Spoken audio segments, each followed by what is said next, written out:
네, 안녕하십니까. 오늘 우리 이제 공시법, 공간정보법, 오늘 마지막 시간입니다. 기초과정 마지막 시간입니다. 오늘은 우리 지난 시간까지 이제 토지이동 파트 중에서요, 토지이동 파트 중에서 거의 대부분은 이제 지난 시간에 이제 다 살펴봤습니다. 오늘은 토지이동 파트에서 이제 마지막 축척 변경입니다. 축척 변경. 이 축척 변경은요, 시험 우리 12문제 중에서 보통 이제 시험에서 최소한 한 문제 정도는 시험에서 반드시 출제를 하는 부분이에요. 아주 중요도가 아주 중요하다라는 거 미리 또 강조 말씀을 드리고, 그다음에 이 축적 변경은 조금 내용이 많아요. 내용이 좀 많다 보니까 이제 시험에서 반드시 또 이렇게 출제를 하고, 특히 이제 올 31회 시험 같은 경우에는 축적 변경에서 시험에 두 문항이나 시험에서 이제 출제를 했었습니다. 중요한 부분이다라는 거. 일단 이제 제가 이제 축적 변경이 뭐냐, 그 의의에 대해서 좀 이제 설명을 드릴 거고요.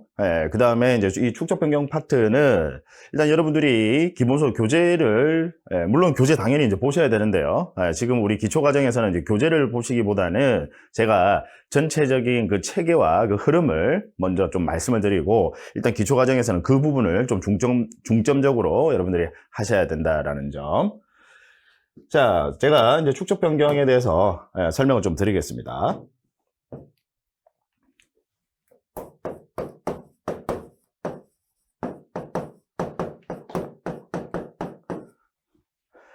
자, 축적 변경인데요.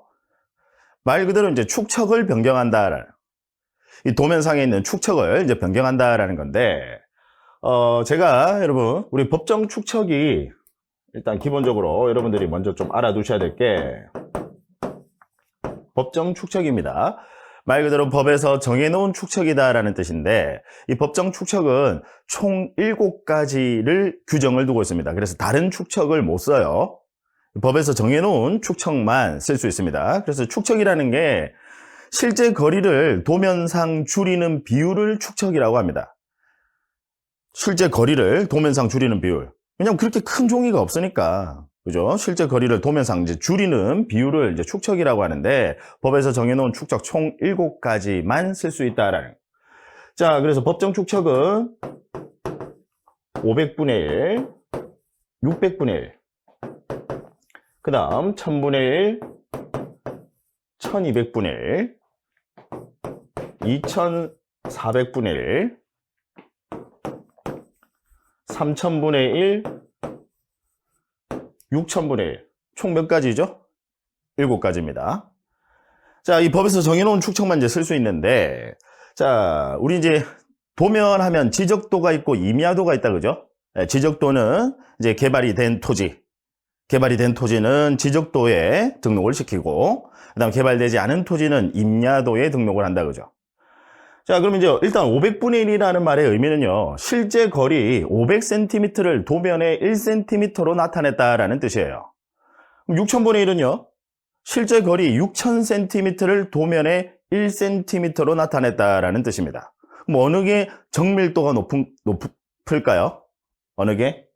당연하죠. 500분의 1이 훨씬 더 정밀도가 높죠. 그래서 우리가 정밀도가 높은 축척을 대축척이라고 표현하고요. 상대적으로 정밀도가 낮은 축척을 소축척이라고 표현합니다. 이 대축척과 소축척은요, 절대적인 기준이 있는 것은 아닙니다. 그래서 뭐 얼마 이상은 뭐 대축척이고 얼마 이하는 또 소축척이다, 이런 기준이 있는 것이 아니라 상대적인 개념이에요. 어쨌든 정밀도가 높은 게 이제 대축척이다. 자, 그러면 우리 이제 일반적으로 개발이 된 토지는요, 제가 이제 지난 시간에도 이제 설명을 드렸었죠. 우리 개발된 토지는 다시 일반적 개발과 이제 체계적 개발로 구분한다라고 했는데, 일반적으로 개발이 된 토지는요, 1200분의 1의 축척을 쓰는 것을 원칙으로 합니다. 그래서 일반적 개발은 이 축척 중에서 1200분의 1의 축척을 쓰는 것을 원칙으로 한다. 그러니까 반드시 1200분의 1만 써야 되는 것은 아니고, 일반적으로 개발이 된 토지는 그냥 1200분의 1의 축척을 쓰는 것을 원칙으로 한다. 자, 그 다음 아예 개발되지 않은 토지는요, 개발되지 않은 토지는 임야대장 임야도에 등록을 한다, 그죠? 그래서 개발되지 않은 토지, 미개발 토지는 6000분의 1의 축척을 쓰는 것을 역시 원칙으로 합니다. 그 다음 아주 체계적으로 개발이 된 토지, 체계적으로 개발이 된 토지는 가장 큰 대축척, 즉 정밀도가 가장 높은 500분의 1의 축척을 쓰는 것을 원칙으로 해요.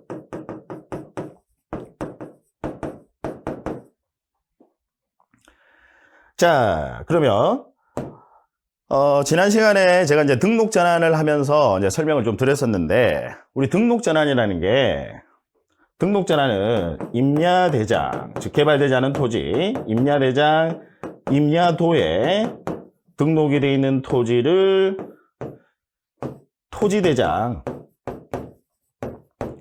지적도에 옮겨서 등록하는 것을 그걸 등록 전환이라고 한다. 그죠? 이걸 이제 등록 전환, 등록 자체가 바뀐다라는 거죠. 자, 그럼 여러분, 왜 등록을 전환하는 걸까요? 왜? 결국 개발행위입니다. 개발행위를 하니까 더 이상은 소축척인 이 6,000분의 1, 아까 임야도 6,000분의 1의 축척을 쓰는 것을 원칙으로 하거든요. 여기에서는 더 이상 나타낼 수가 없다라는 거죠. 예, 그래서 등록 자체를 전환을 시킨다. 개발행위를 하니까 등록 자체를 이제 전환을 시킨다라는 거고. 그럼 이제 일반적으로 개발이 된 토지는 축척을 1200분의 1의 축척을 쓰는 것을 역시 아까 원칙으로 한다라고 했죠. 그 다음 다시 또 개발 행위를 하는 거예요. 그러면 이제는 축척을 바꾼다라는 거. 등록 자체가 바뀌는 것은 아니고 등록 자체는 여전히 토지대장과 지적도입니다. 토지대장과 지적도. 축척을 바꾼다. 왜냐하면 1200분의 1의 축척으로 나타내기에도 역시 곤란하다라는 거예요. 체계적으로 개발이 된 토지는 아주 밀도가 높다라고 표현을 할까요? 아주 이제 개발행위가 밀도 있게 개발행위가 되니까 이제는 1200분의 1의 축척으로 나타내기도 곤란하다라는 겁니다. 예, 그래서 역시 이제 축척을 바꾼다라는 가장 큰 대축척인 500분의 1의 축척으로 바꾸는 것을 이제 역시 원칙으로 합니다. 이게 이제 축척 변경의 개념의입니다. 그래서 결국 여러분 축척 변경, 우리 등록 전환이나 축척 변경, 왜 등록을 전환하고 왜 축척을 변경하는 걸까요? 토지의 개발 행위입니다. 그래서 개발 행위를 하니까 이제 등록을 전환하는 거고, 아예 개발되지 않은 토지를 개발 행위를 하면 등록을 전환하는 거고, 그다음 일반적인 개발은 된 토지예요. 이걸 다시 또 개발을 한다. 이제 체계적 개발이죠. 그러면 축척을 변경한다. 가장 큰 대축척으로 이제 축척을 변경한다라는 겁니다. 이게 이제 여러분 축척 변경의 의의다라는 거죠.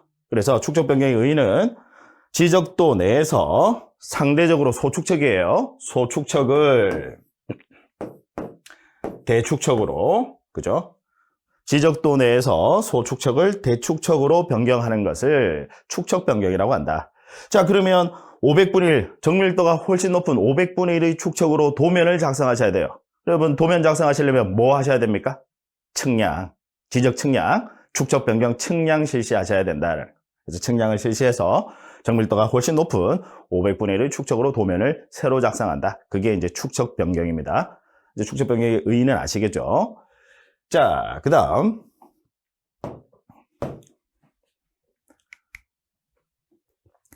자, 여러분, 이제 축척 변경을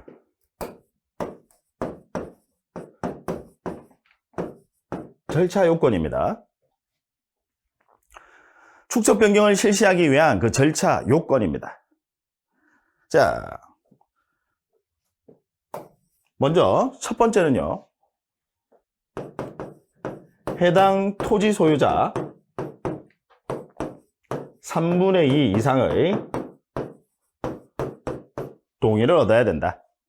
축척 변경을 실시하기 위해서는 해당 토지 소유자 3분의 2 이상의 동의를 얻을 것. 이유는 조금 이따 이제 설명을 드릴게요. 그 다음, 축척 변경을 실시하기 위해서는 축척 변경 위원회의 의결을 거칠 것. 그 다음, 마지막으로요, 시, 도지사 또는 대도시, 시장 승인을 얻을 것. 세 가지 요건입니다. 자, 축척 변경을 실시하기 위해서는 이 세 가지 요건, 이 세 가지 요건은 여러분 당연히 AND 관계예요. 세 가지 요건을 다 거치셔야 된다. 축척 변경을 실시하기 위해서. 자, 이제 이유를 좀 설명을 드릴게요. 자, 여러분 축척을 변경하게 되면요. 아까 500분의 1 정밀도가 훨씬 높은 축척으로 도면을 새로 작성합니다. 그러면 자, 한번 생각을 해보죠. 축척을 변경하게 되면 소재가 바뀔까요? 토지의 소재, 행정구역, 축척 변경을 한다라고 해서 행정구역이 바뀌는 것은 아니에요. 그래서 소재가 바뀌는 것은 아닙니다. 그 다음 지번. 자, 지번 새로 부여합니다. 왜냐하면 축척 변경은 여러분 한두 필지를 대상으로 하는 게 아니에요. 체계적 개발입니다. 체계적이라는 말 자체가 여러분 한두 필지를 대상으로 하는 게 아니에요. 아주 수많은 필지를 대상으로 하는 것을 그 전제로 합니다. 축척 변경이라는 게 체계적 개발이니까. 이해하시겠어요? 자, 그러면 체계적 개발 한두 필지만 대상으로 하는 게 아니다 보니까 지번부터 새로 부여합니다. 그래서 지번 바뀐다는 거. 그 다음 지목은 어떨까요? 지목 바뀝니다. 원칙적으로 당연히 지목도 바뀌죠. 왜? 개발이니까요. 개발이라는 것은 토지의 형질 변경, 형질 변경은 곧 지목 변경을 의미합니다. 그래서 축척을 변경하게 되면 원칙적으로 지목도 바뀐다. 그 다음 면적과 경계는요. 면적과 경계 달라질 수 있습니다. 자, 정밀도가 훨씬 높은 축척을, 우리 면적과 경계의 정의가 뭐였죠, 여러분? 면적, 도면상의 넓이. 그 다음 경계는요, 도면상의 경계점간을 연결한 직선. 그게 면적과 경계예요. 그죠? 그러면 정밀도가 훨씬 높은 축척으로 도면을 새로 작성하게 되면 면적과 경계도 달라질 수 있습니다. 면적이 늘어날 수도 있고요. 면적이 줄어들 수도 있습니다. 이해하시겠습니까? 쉽게 여러분 생각을 하셔가지고요. 만약에 이제 1200분의 1의 축척에서 도면을 작성했는데 거기서 약간 점 하나 차이가 500분의 1의 축척에서는 차이가 확 생긴다. 그렇게 이해를 하시면 됩니다. 어쨌든 면적과 경계도 달라질 수 있다. 그 부분 잘 이해하셔야 돼요. 자, 결국 여러분 그럼 축척을 변경하게 되면요. 소재를 제외하고는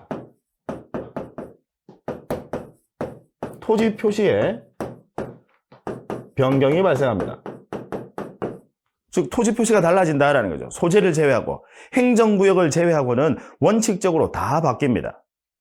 따라서 당연히 축척 변경은 토지 이동 사유에 해당된다라는 거죠. 그 다음 특히 여러분 면적과 경계가 달라지니까 우리 토지 소유자 입장에서 봤을 때는 아주 심각한 이해관계가 발생을 해요. 소유자 입장에서 봤을 때. 괜히 가만히 있다가 축척 변경을 하는 바람에 내 토지의 면적이 늘어날 수도 있고요. 줄어들 수도 있습니다. 심각한 이해관계가 발생하니까 그 토지 소유자 3분의 2 이상의 동의를 얻어라 라고 하는 거죠. 이 법의 요건, 취지 아시겠습니까? 그죠? 예. 소유자에게 심각한 이해관계가 발생한다라는 거죠. 그러니까 3분의 2 이상의 동의를 얻을 거. 그 다음 자, 여러분, 우리 이제 공법에서 보시면요. 재개발이나 재건축을 하게 되면 그 해당 토지 소유자들에게 당연히 심각한 이해관계가 있다, 그죠? 그래서 뭘 결성을 하던가요? 조합, 재개발 조합이나 재건축 조합을 결성을 하죠. 심각한 이해관계가 있으니까. 그죠? 축척 변경도 마찬가지로 심각한 이해관계가 발생하니까 해당 토지 소유자 2분의 1 이상으로 구성이 되어 있는 축척변경위원회를 결성하도록 합니다. 축척변경을 실시하게 되면 해당 토지 소유자 몇 분의 몇 이상? 2분의 1 이상, 절반 이상은 들어가야 된다.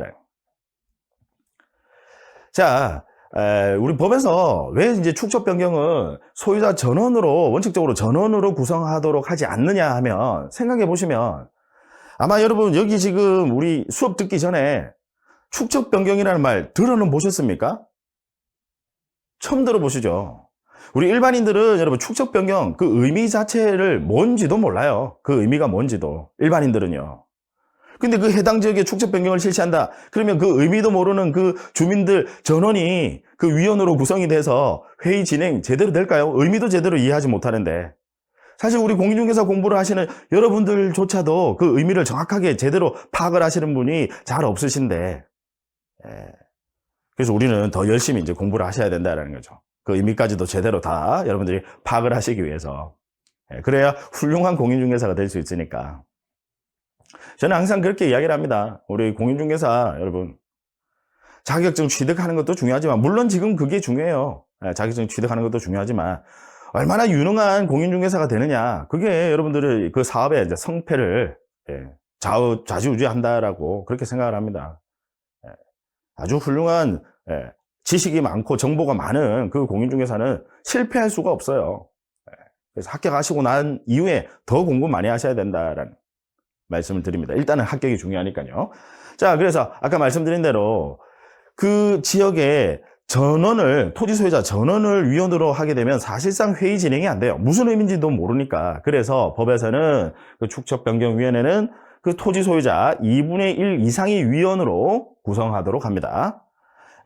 나중에 이제 이 부분은 좀 더 자세하게 우리 기본 과정 하면 자세하게 또 제가 이제 설명을 드릴 건데, 일단 위원 숫자는 5인 이상, 법에서는 10인 이하 위원으로 구성하도록 합니다. 그래서 그 중에서 절반 이상은 해당 토지 소유자가 들어가라. 자, 역시 여러분, 왜 법에서 이 축척변경위에 소유자 사실 절반 이상으로 들어가 있는 자치위원회의 성격을 갖는 이 위원회의 의결을 거치도록 하는 이유는요, 마찬가지로 해당 토지 소유자의 밀접한 이해관계 때문에 그렇다라는 거죠. 토지 소유자의 의사결정이 중요하다라는 거죠. 왜? 면적과 경계가 달라질 수 있으니까. 그래서 토지 소유자, 전체 토지 소유자 3분의 2 이상의 동의를 얻고, 그 다음 소유자 2분의 1 이상으로 구성되어 있는 축척변경위원회의 의결까지 거쳐라. 이해하시겠죠? 네, 그 다음. 자, 여러분, 축척변경은요, 아까 제가 체계적 개발이라고 했습니다. 체계적 개발. 그럼 대상 토지가 한두 필지 소량일까요? 아니면 수많은 필지 대량일까요? 대량이다. 한두 필지를 대상으로 하는 게 아니라 수많은 필지 대량이다. 그래서 지적소관청이 독단적으로 하지 말고 시도지사 또는 대도시시장의 승인까지 받아라라는 거죠. 이제 이 법 규정에 여러분 취지 아시겠죠? 이 절차 요건은 축척변경에서 가장 핵심적인 내용입니다. 그래서 이 부분 당연히 여러분들이 좀 이해하시고 정리를 해 두실 필요 있다. 자, 그 다음. 자, 이제 축척변경의 구체적인 절차입니다.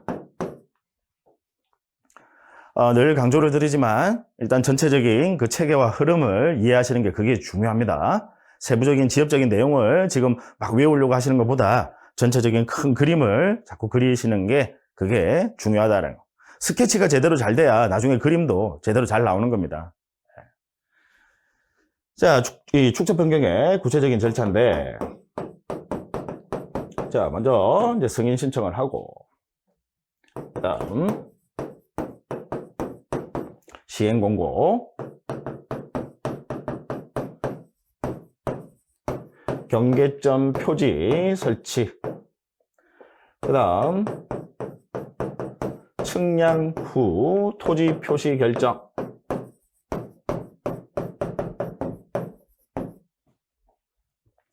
그 다음 지번별 조서 작성, 그 다음 청산금 산정, 그 다음 납입 및 지급, 마지막이 확정 공고입니다. 자, 순서대로요.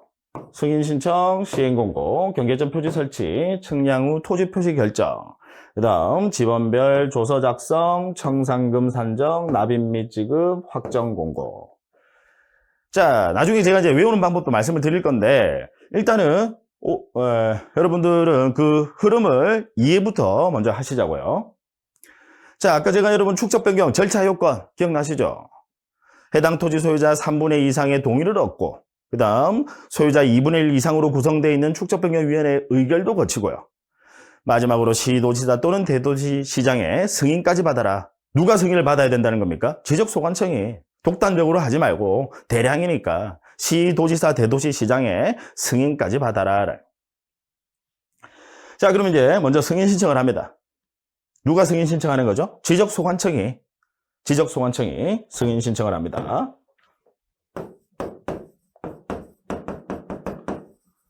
누구에게요? 시도지사 대도시시장을 한마디로 대도시시장 등이라고 표현을 해요. 대도시시장 등에게 승인 신청을 한다.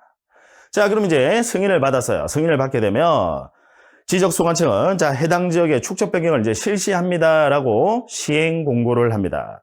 시행 공고는요, 일단 기간은 20일 이상 시행 공고를 한다라는 거. 자, 이 부분은 구체적으로 며칠 이거 외우는 거는 조금 이따 하시면 돼요.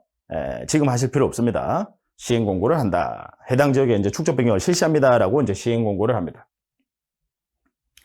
그 다음, 그 시행 공고가 된 날로부터 30일 이내에 해당 토지 소유자 또는 점유자는 자신이 소유하고 있는 그 토지 또는 점유하고 있는 토지에 경계점 표지, 말뚝이에요. 경계점 표지를 설치합니다. 자신이 소유하고 있는 그 토지 또는 점유하는 토지에 경계점 표지를 설치한다. 자, 경계점 표지를 설치하는 이유는요. 경계점 표지 설치하고 측량 들어가는 거거든요. 경계점 표지를 설치하고 측량 들어갑니다. 그래서 경계점 표지를 설치하는데 경계점 표지 설치하려면 여러분 시간이 좀 소요되겠다, 그죠? 그래서 30일이라는 시간을 줘요. 그래서 30일 이내에 경계점 표지를 설치한다. 해당 토지 소유자 또는 점유자가 자신이 소유하고 있는 또는 점유하고 있는 그 토지에 경계점 표지를 이제 설치한다. 그러고 측량 들어갑니다. 그래서 측량 들어가게 되면 이제 토지 표시를 새로 결정합니다. 그래서 아까 제가 미리 말씀을 드렸죠. 소재를 제외하고 원칙적으로 다 바뀐다라는 거. 도면 새로 작성해요. 그래서 소재를 제외하고는 원칙적으로 다 바뀐다. 자, 그 다음. 자, 그러면 그 정밀도가 훨씬 높은 이제 500분의 1의 축척으로 도면을 작성했어요. 그 도면 가지고 이제 면적과 경계가 정해지는 겁니다. 그럼 어떤 토지는 면적이 늘어난 토지가 있을 수 있고요. 어떤 토지는 면적이 줄어든 토지가 있을 수 있습니다. 그 면적의 증감에 대해서 면적이 얼마만큼 늘었고 얼마만큼 줄었고 그 면적의 증감에 대해서 그 지번별로 해당 토지별로 조서를 작성한다. 조서는 관공서가 작성하는 서류를 조서라고 표현합니다. 왜 여러분 뭐 피의자 신문 조서 이런 말 들어보셨죠? 네. 조서, 관공서가 작성하는 서류. 따라서 당연히 이건 누가 작성하는 겁니까? 지적소관청이. 어떤 토지는 면적이 얼마만큼 늘었고 또 어떤 토지는 면적이 얼마만큼 줄었고 그 지번별로 조서를 작성한다. 자, 그러면 법은요. 여러분 법의 최고 이념은 항상 공평이에요. 항상 법 공부를 하실 때는 여러분 공평을 생각하셔야 돼요.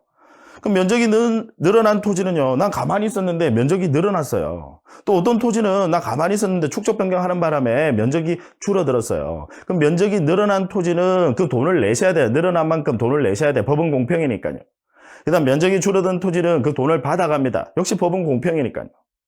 그 돈을 뭐라고 하느냐면 청산금이라고 합니다. 이해하시겠죠? 면적이 증감이 발생을 했고 그 면적의 증감에 대해서 늘어난 토지는 돈을 내셔야 되고 줄어든 토지는 그 돈을 받아갑니다. 그래서 그 돈을 청산금이라고 한다. 자, 그 다음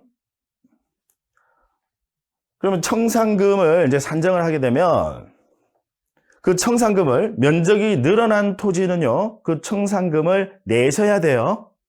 납입. 면적이 늘어난 토지는 청산금을 내셔야 되고 면적이 줄어든 토지는 청산금을 받아가는 겁니다. 면적이 늘어난 토지는 늘어난 토지는 청산금을 내는 거고요. 면적이 줄어든 토지는 그 청산금을 받아가는 겁니다. 법은 공평이니까 먼저 청산금을 산정하고 그 다음에 면적이 늘어난 토지의 소유자는 청산금을 납입 내셔야 되고 그 다음 면적이 줄어든 토지는 청산금을 받아간다. 지급받아간다 이 말이죠.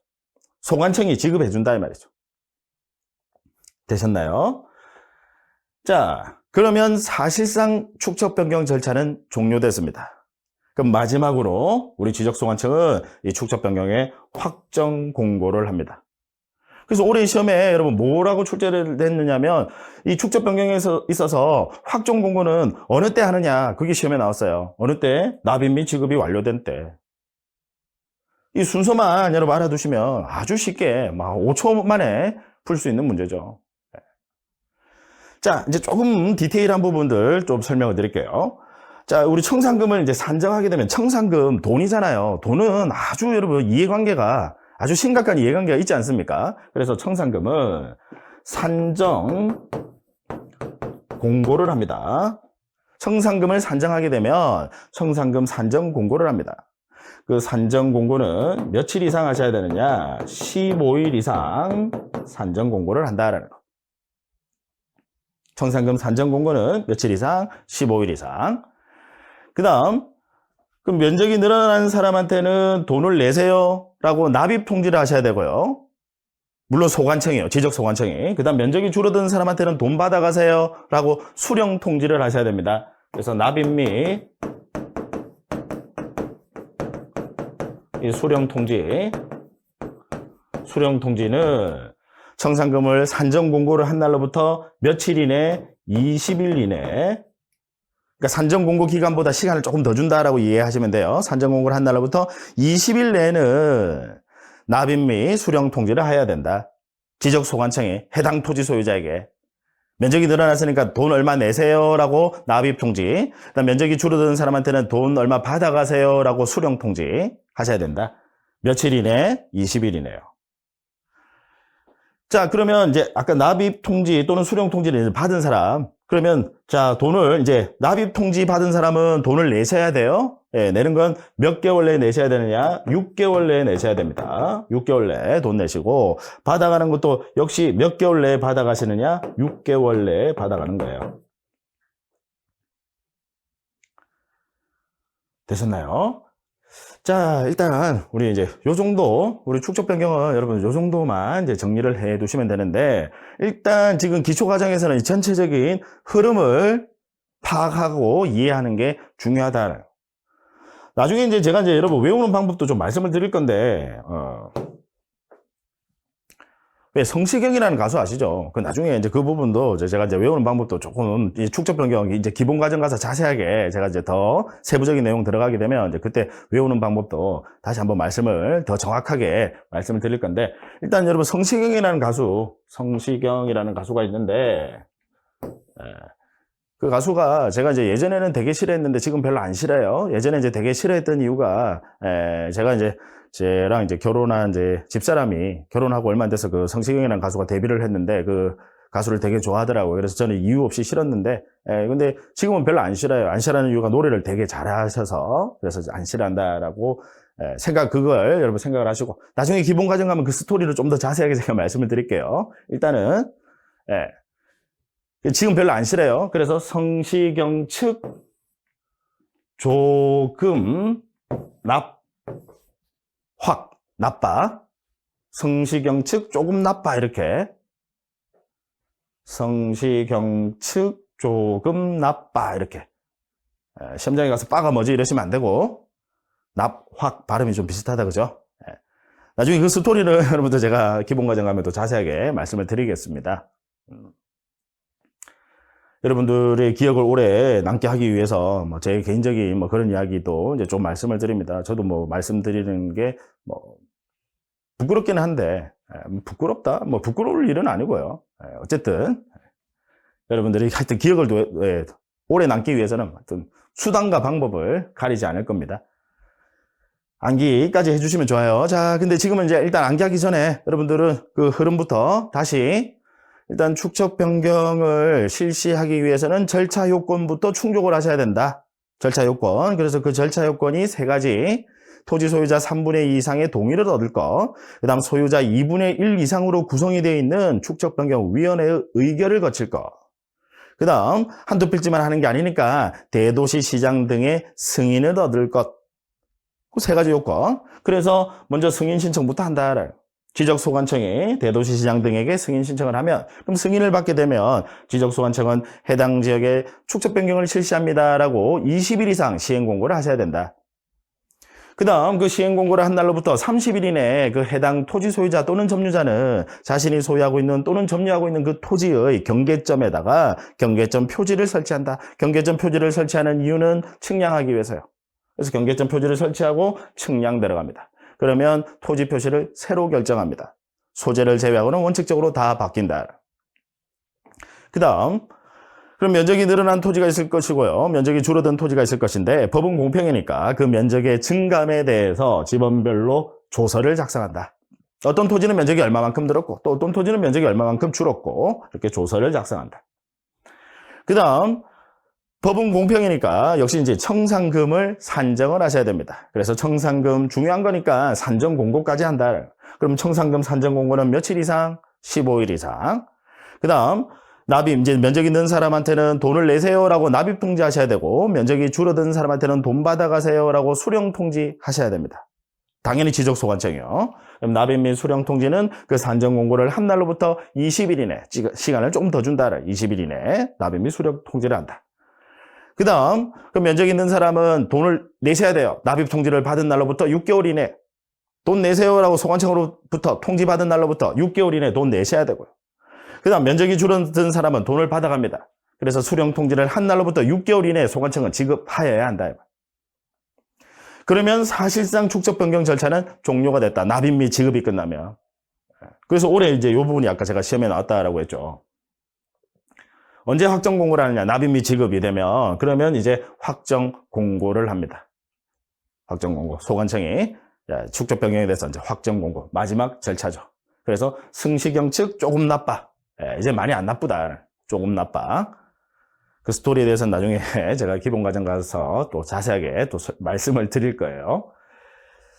자, 그래서 축적 변경 여러분 이 정도 정리하시면 되겠는데, 하나만 더 제가 말씀을 좀 드릴게요. 여러분이 출제자라도 아마 이 부분 상당히 내고 싶으실 거예요.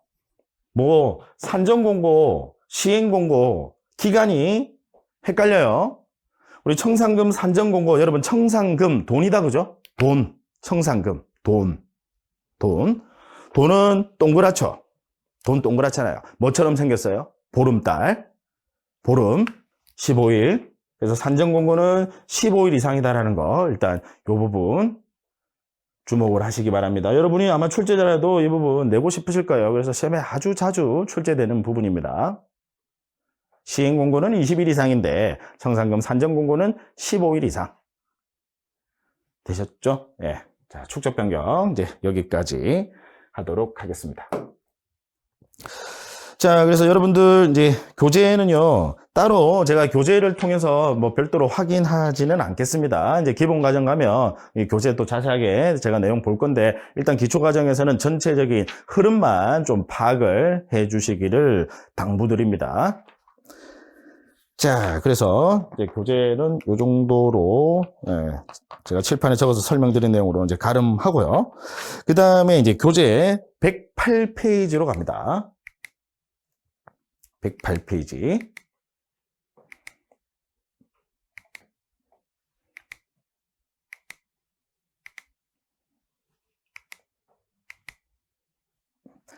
자, 교재 108페이지에 이제 제3절 지적 정리와 정리 후 절차. 자, 역시 이 부분도요, 여러분들 시험에 출제 비중이 아주 높은 부분입니다.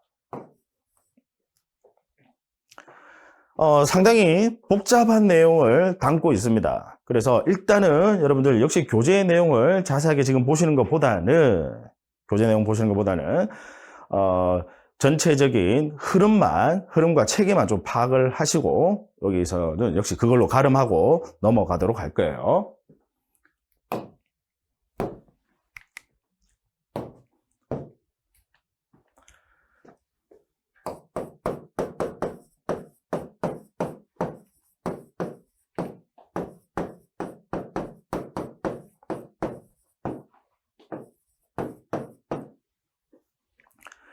자, 먼저 토지 이동에 따른 지적 정리입니다. 토지 이동에 따른 지적 정리. 자, 토지 이동이라는 게 뭐죠? 토지 표시가 발생하거나 변경하거나 소멸하는 것을 토지 이동이라고 합니다. 그럼 토지 이동이 있으면 원칙은요. 자, 이 부분 제가 여러분 이 칠판을 통해서 이제 설명을 드릴 건데, 그 체계, 흐름 잘 잡아 놓으셔야 됩니다. 초반에 잘 잡아 놓으시면 뒤에 가면 아주 수월한 부분이에요. 자, 원칙은 해당 토지 소유자가요, 내가 소유하고 있는 토지의 표시가 뭐가 바뀌었다라는 거죠. 그러면 신청을 합니다. 어디에다가? 지적 소관청에. 우리 토지 표시에 관한 이제 실질적인 일은 여러분 누가 한다라고 했죠? 지적 소관청. 그래서 해당 토지 소유자는 지적 소관청에 신청을 한다. 나의 토지 표시가 뭐가 바뀌었습니다. 라고 바뀌었으니까 우리 지적 공부도 좀 바꿔주세요. 라고 해당 토지 소유자가 신청을 하는 거예요. 지적 소관청에. 자, 그러면 지적 소관청은요, 심사를 합니다. 소유자가 신청한 내용이 타당한지, 정말로 그 토지 표시가 그렇게 바뀐 게 맞는지 심사를 합니다. 이때 심사 권한은요, 여러분 토지 이동이란 것은 토지 표시다, 그죠? 토지 표시가 바뀐 거잖아요. 그럼 토지 표시는 권리관계, 사실관계, 사실관계, 팩트다. 따라서 조사할 수 있는 권한을 가집니다. 팩트니까요. 조사할 수 있는 권한을 가진다. 그래서 형식적 심사가 아니라 실질적 심사 권한을 가진다라는 게 중요해요.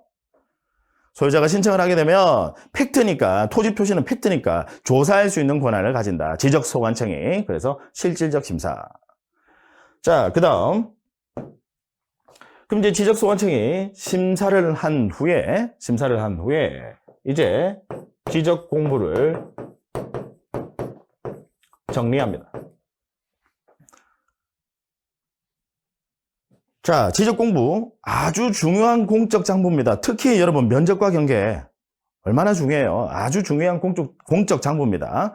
이 중요한 공적 장부를 건드릴 때는 항상 지적 소관청은 미리 근거 서류부터 작성을 합니다. 그 근거 서류가 뭐냐면 결의서예요. 결의서. 그래서 지적 소관청은 토지 이동 정리 결의서를 작성한 후에 지적 공부를 정리한다. 되셨죠? 소유자가 신청을 하게 되면 소관청은 심사를 하고, 토지 표시 뭐가 바뀌었습니다 라고 이제 신청을 하게 되면 소관청은 심사를 하고, 심사를 한 후에 토지 이동 정리 결의서를 작성하고 지적 공부를 정리한다. 자, 그 다음 그럼 이제 지적 공부 정리 끝났어요. 즉 지적 공부 내용 바뀌었다 이 말이죠. 그럼 지적 공부 내용 바뀌면 뭐도 바뀌어야 여러분 국민들이 혼란이 없을까요? 뭐도 바뀌어야 등기도 공시거든요. 다만 등기는 권리관계를 공시하는 것을 그 주된 목적으로 하지만 등기부에도 토지 표시 나와요, 안 나와요? 나와요. 등기부도 바뀌어야 국민들이 혼란이 없을 겁니다. 그래서 현재 우리 법에서는요, 소관청은 지적 공부를 정리한 후 관할 등기관서에 등기 촉탁하여야 한다. 등기 촉탁하여야 한다. 즉 의무를 두고 있다. 누가 등기관서예요? 지적소관청이 지적공부를 정리한 지적소관청 관공서거든요. 지적소관청도 관공서예요. 등기소도 관공서고요. 관공서 대 관공서니까 촉탁이라는 표현을 씁니다. 등기 촉탁하여야 한다. 등기부도 바뀌어야 국민들은 혼란 없으니까. 등기부에도 토지 표시는 나오거든요. 이해하시겠죠? 네, 그래서 현행 우리 법에서는 지적소관청은 지적공부를 정리한 후 관할 등기관서에 등기 촉탁하여야 한답니다. 의무, 할 수 있다 아니에요. 하여야 한다. 반드시 등기 촉탁하여야 한다. 다만 예외적으로 등기 촉탁하지 않는 토지 이동이 있습니다. 현재 우리는 지금 토지 이동에 따른 지적 정리를 보고 계시는 중이에요. 그럼 토지 이동이 있더라도 등기 촉탁하지 않는 토지 이동이 있습니다. 원칙적으로는 다 등기 촉탁해야 되는데 등기 촉탁하지 않는 토지 이동이 있다. 뭘까요? 지난 시간에 공부했었죠. 신규 등록. 그래서 이 부분이 아주 시험에 자주 출제되는 부분이에요. 신규 등록. 이제 지적 공부에 등록이 된 겁니다. 소유자가 신규 등록 신청을 했어요. 그러면 소관청이 심사를 합니다. 심사한 후 타당하다면 토지이동 정리 결의서를 작성하고 지적공부를 정리하죠. 그럼 신규 등록에 있어서 지적공부의 정리는 지적공부의 개설을 의미하는 거죠. 그럼 지적공부 정리, 이제 지적공부 개설했어요. 등기부 개설되어 있습니까? 안 돼 있죠. 그죠? 따라서 신규 등록은 등기 촉탁 대상이 아니다라는 거. 아시겠죠? 아주 중요한 부분입니다. 자, 그럼 이제 등기까지 바뀌었어요. 이제 등기도 끝났습니다. 그럼 우리 등기소에서는 지적소관청에 지금 지적소관청이 여러분 지적공부 정리하고 난 이후에 등기소에 등기 촉탁을 한 거죠. 등기부도 좀 바꿔주세요 라고 등기 촉탁했어요. 그럼 등기가 끝나게 되면 그 완료 통지를 하셔야 됩니다. 등기가 끝났다라는 그 사실을 알려줍니다. 그걸 등기 완료 통지라고 해요. 완료 통지. 소관청이 직접 촉탁을 한 거니까 등기소에서는 지적소관청에 등기 완료 통지를 합니다. 완료 통지. 등기 끝났습니다 라고 알려주는 거죠. 이제 우리 등기도 바꿔줬어요 라고 완료 통지를 합니다. 그러면 소관청은요, 마지막으로 해당 토지 소유자에게 정리 결과를 통지합니다. 정리 결과 통지. 그럼 정리 결과 통지는요, 원칙은 며칠 이내 통지하셔야 되느냐? 그 완료 통지서를 접수한 날로부터 소관청이 접수받았다 이 말이죠. 등기소로부터 완료 통지서를 소관청이 접수받은 날로부터 며칠 이내에 해당 토지 소유자에게 통지를 하느냐? 15일 이내에 해당 토지 소유자에게 통지를 한다. 그 다음 예외적으로 등기를 요하지 않는 경우에, 즉 신규 등록 생각하시면 돼요. 여러분, 신규 등록은 지적공부 정리만 하면 등기 촉탁하는 거 아니다, 그죠? 그죠? 그래서 그때는 지적공부를 정리만 하면 정리한 날로부터 며칠 이내, 7일 이내 통지를 한다. 아주 중요한 부분입니다. 여러분들 시험에 아주 자주 출제되는 부분이에요. 그래서 등기를 원칙, 즉 원칙은 뭐냐? 등기를 요하는 경우, 원칙적으로는 다 등기 촉탁하거든요. 원칙적으로는 다 등기 촉탁해요. 그러니까 그때는 완료 통지서를 받고 소관청이 받은 날로부터 며칠 이내에 결과 통지를 하느냐? 15일 이내에 결과 통지하고요. 그 다음 등기를 요하지 않는 경우에 등기 불료, 등기를 요하지 않는 경우, 예외적으로 등기를 요하지 않는 경우 신규 등록 생각하시면 돼요. 그래서 그때는 그냥 지적공부 정리만 하면 정리한 날로부터 며칠 이내 결과 통지, 7일 이내에 결과 통지한다. 자, 무지 중요해요, 여러분. 일단 등기, 이렇게 좀 기억을 하세요. 등기, 재산이다, 그죠? 재산. 등기 하면 여러분 재산이잖아요. 재산 하면 돈이죠. 돈, 동그랗죠? 그죠? 돈. 뭐처럼 생겼어요? 보름달. 며칠? 15일. 이 부분, 여러분, 15일을 뭐 10일로 바꿔서 낸 적도 있고요. 30일로 바꿔서 낸 적도 있고, 20일로 바꿔서 낸 적도 있고, 심지어 여러분, 시험에 14일로 바꿔서 낸 적도 있어요. 아주 중요한 부분입니다. 그래서 등기를 요하는 경우에는 완료 통지서를 접수한 날로부터, 일단 기산점은 좀 이따가 내버려 두시고, 기산점은 좀 내버려 두시고, 일단 흐름은 이해하시자고요. 완료 통지서를 소관청이 받았다. 그 접수한 날로부터 며칠 이내 소유자에게 결과 통지를 하느냐? 15일 이내에 결과 통지한다. 기간 15일 중요해요. 등기하면 재산이니까 재산, 돈, 동그랗다, 보름, 15일. 자, 이게 이제 우리 원칙적인 이제 모습이고요. 그 다음에요.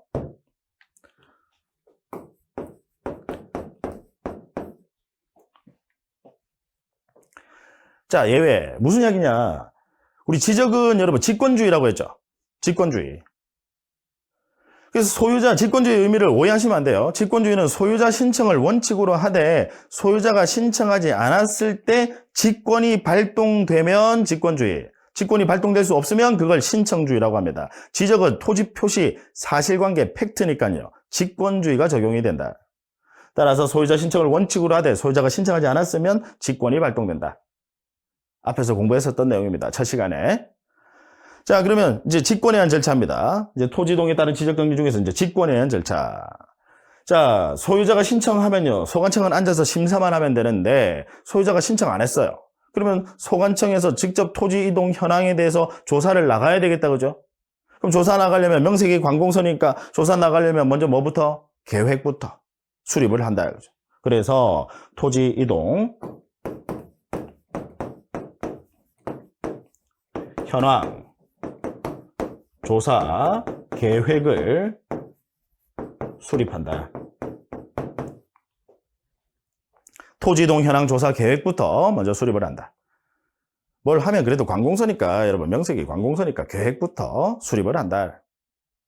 우리도 여러분 왜 학교 다닐 때 뭐 방학한다 하면 항상 여러분 방학 시작 전에 뭐부터 수립을 했어요? 계획.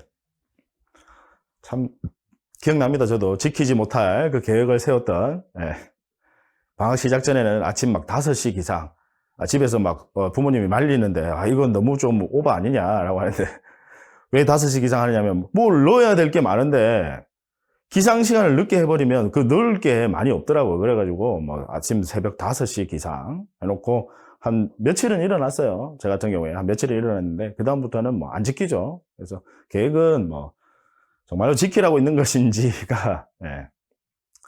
그 말이 맞는지가 뭐 의심스러울 정도로. 자, 어쨌든, 항상 계획부터 명색이 관공서니까 토지동 현황에 대해서 뭔가 토지 표시가 바뀌었다 이 말이죠. 그래서 소유자가 신청해야 되는데 신청하면 소관청은 앉아서 심사만 하면 되는데 신청하지 않았으니까 그 현황 조사를 나가야 되고 먼저 계획부터 수립한다. 그 다음 토지동 현황 조사를 하죠. 계획 수립하고 조사하고. 그럼 조사한 내용 여러분 일단 적어야 돼요. 아니면 잊어버리니까. 여러분 소관청도 기억력이 없기는 마찬가지예요. 우리랑.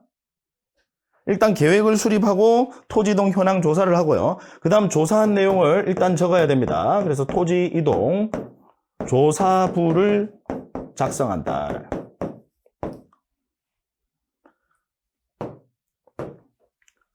계획 수립하고 현황 조사하고요. 그 다음에 조사부를 작성한다. 일단 적는다 이 말이죠. 자, 그러면 이제 소관청은 이제 조사부까지 조사한 내용 다 적었어요. 다 적었으면 이제 여러분 사무실 들어와서 지적공부 정리해야 되죠.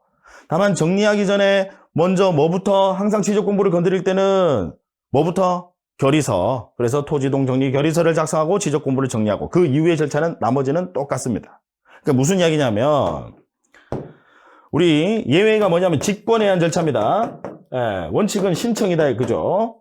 원칙은 신청. 이게 지적 직권주의예요. 원칙은 신청인데 다만 직권해안 절차는 먼저 조사 계획부터 수립을 하고 그 다음에 조사를 하고요. 그 다음에 조사부를 작성한다. 조사부 작성. 그러면 사무실 들어와서 이제 지적 공부를 정리해야 되는데 정리하기 전에는 항상 뭐 작성? 결의서 작성. 그 다음 그 이후의 절차는 다 똑같다 이 말이죠. 지적 공부 정리하고 나면 뭐도 바뀌어야 돼요. 등기. 그래서 등기 촉탁해야 한다. 다만 뭐는 등기 촉탁하지 않는다? 신규 등록. 신규 등록은 등기 촉탁 대상은 아니다. 그래서 원칙은 등기 촉탁해야 되고 그럼 등기 촉탁을 한 경우에는 완료 통지 받고 완료 통지를 받은 날로부터 며칠 이내에 결과 통지합니까? 15일. 원칙적으로는 15일 이내. 다만 등기를 요하지 않는 신규 등록 생각하시면 돼요. 등기를 요하지 않는 경우에는 7일 이내. 지적 공부를 정리한 날로부터 그냥 7일 이내 결과 통지하시면 된다라는 거죠. 즉 직권해안 절차는요. 여러분 직권해안 절차는 이 내용이요. 여기에 들어가게 되면 직권해안 절차가 됩니다. 그죠? 직권해안 절차. 일단 외우려고 하지 마세요. 흐름 파악하셔야 됩니다. 자꾸 여러분 그 흐름을 여러 번 반복을 하셔가지고 그걸 자꾸 내 걸로 만들어 두셔야 돼. 그래서 이해의 폭이 넓어야 암기 부담을 줄일 수 있고요. 응용하는 문제가 나오더라도 얼마든지 맞출 수가 있어요. 근데 그냥 그걸 지엽적으로 자꾸 암기에만 의존하시게 되면 조금만 변형을 하거나 아니면 심지어는 또 기억도 잘 안 나요. 시험장에 가서. 우리 막 여러분 스치면 잊어버리시잖아요. 스치면 기억하는 게 아니라. 그죠? 뭐 제가 여러분들을 뭐 무시하는 게 아니라 저도 다 마찬가지거든요. 정말 기억이 잘 안 나요. 이해하셔야 됩니다. 자꾸 그 흐름을. 자, 이게 이제 토지 이동에 따른 지적 정리였어요. 자, 그 다음.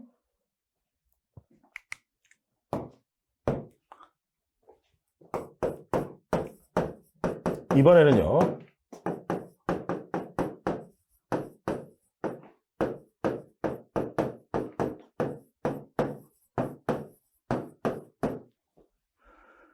자, 이번에는 여러분 토지 이동이 아니라 우리 지적 정리는요 2가지로 구분합니다. 하나는 토지 이동에 따른 지적 정리, 또 하나는 소유자 변동에 따른 지적 정리.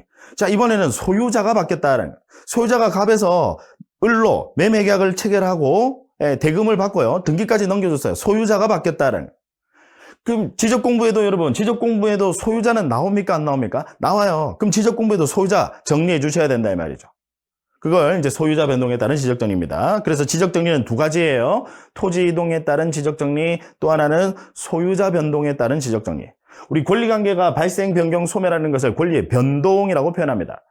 우리 토지 표시 사실관계거든요. 그래서 그걸 발생, 변경, 소멸을 이동, 다르게 바뀌었다 해서 이동이라고 표현하고, 권리관계는 변동이라는 표현을 써요. 그래서 소유자 변동에 따른 지적정리. 자, 생각해 보시면, 그러면 소유자가 바뀌면 지적공부가 먼저 바뀔까요? 등기부가 먼저 바뀔까요?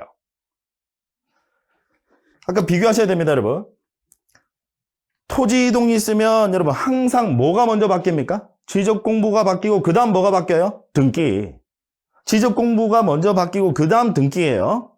토지 이동이 있으면 예외 없어요. 토지 이동이 있으면 지적공부가 먼저 정리가 되고 그 다음에 등기가 바뀐다. 토지 이동이 있으면. 자, 그럼 이번에는요, 반대로 소유자가 바뀌면 일단 뭐부터 먼저 바뀔까요? 등기부터 먼저 바뀝니다. 등기부터 이전 등기, 소유권 이전 등기 하는 거죠. 네, 따라서 역으로 소유자가 바뀌게 되면 우리 등기 관서에서 어디에? 지적소관청에. 자, 지적공부에도 소유자는 나오니까 소유자 좀 바꿔주세요 라고, 우리 등기부의 소유자 갑에서 을로 바뀌었으니까 지적공부에도 소유자 갑에서 을로 좀 바꿔주세요 라고 통지를 합니다. 등기소에서요. 어디에? 지적소관청에.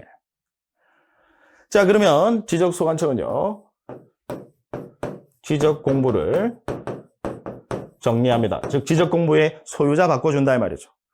자, 지적공부 아주 중요한 공적 장부다, 그죠? 그래서 항상 지적공부에 뭔가를 기재하실 때, 뭔가 지적공부를 건드릴 때는요, 결의서, 먼저 근거서류, 결의서 작성합니다. 그래서 이번에는 소유자 정리 결의서를 작성하고 지적공부를 정리한다. 아까 토지 이동이 있을 때는 무슨 결의서? 토지 이동 정리 결의서. 소유자 변동이 있을 때는 소유자 정리 결의서를 작성하고 지적공부를 정리한다라는. 자, 그러면 이제 지적공부까지 바뀌었어요. 한번 물어볼게요. 그럼 지적소관청은 지적공부를 정리한 후에 관할 등기관서에 등기 촉탁하여야 한다. OX. X. 말도 안 되는 소리죠. 등기 먼저 바뀌었어요. 소유자가 바뀌면요, 여러분 등기 먼저 바뀝니다. 따라서 지적소관청은 지적공부를 정리한 후에 관할 등기관서에 등기 촉탁하여야 한다. 말도 안 되는 소리죠. 등기 촉탁하지 않는다라는 거. 등기가 먼저 바뀌니까, 소유자가 바뀌면 등기가 먼저 바뀌니까 항상. 그러고 난 후에 지적공부를 정리하는 거거든요. 따라서 당연히 등기 촉탁 사유가 아니다. 소유자 변동은요. 그 다음, 그럼 지적공부는 소유자 변동의 경우에 우리 지적소관청은 지적공부를 정리한 후 해당 토지 소유자에게 그 정리 결과를 통지한다. 즉 정리 결과 통지. 정리 결과 통지한다. 역시 X입니다. 여러분 부동산 취득하신 분들 소유권 이전 등기하죠. 그럼 등기부터 먼저 소유권 이전 등기합니다. 그러면 나도 모르는 사이에 토지대장, 소유자 바뀌어 있어요. 등기소에서 통지가 가서요, 소관청은 소유자 정리 결의서 작성하고 지적공부 정리합니다. 나도 모르는 사이에 바뀌어 있어요.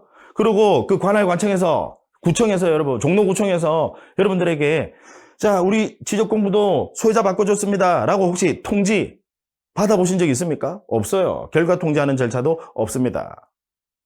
이해하시겠습니까? 아쉽지만 절차는 여기서 끝입니다. 지적공부만 정리하면요, 여기서 절차는 끝이다라는 거. 더 이상의 절차는 없습니다. 이 점이 토지이동에 따른 지적정리와 차이점이죠. 뭐 좀 더 있었으면 좋겠죠, 여러분. 아쉽죠, 상대적으로. 그죠? 아까 앞에 뭐 토지이동은 뭐 많았잖아요. 그죠? 근데 소유자 변동의 경우에는 지적정리 절차가 간단합니다. 소유자 변동은 소유자 정리 결의서 작성하고요. 그럼 여러분들이 뭘 이제 이해하셔야 되느냐. 소유자 변동의 경우에는 등기가 먼저 바뀐다라는 거. 항상. 그 다음에 등기 바뀌고 그 다음에 지적공부가 바뀌는 거예요. 다만 지적공부를 정리하기 전에는 뭐 결의서, 그래서 소유자 정리 결의서 작성한다. 그 다음 아주 시험에 자주 출제를 합니다.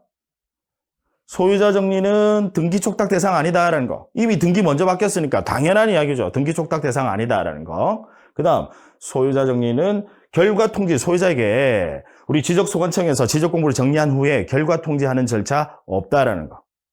여기서 절차는 끝이다라는 거. 되셨나요? 자,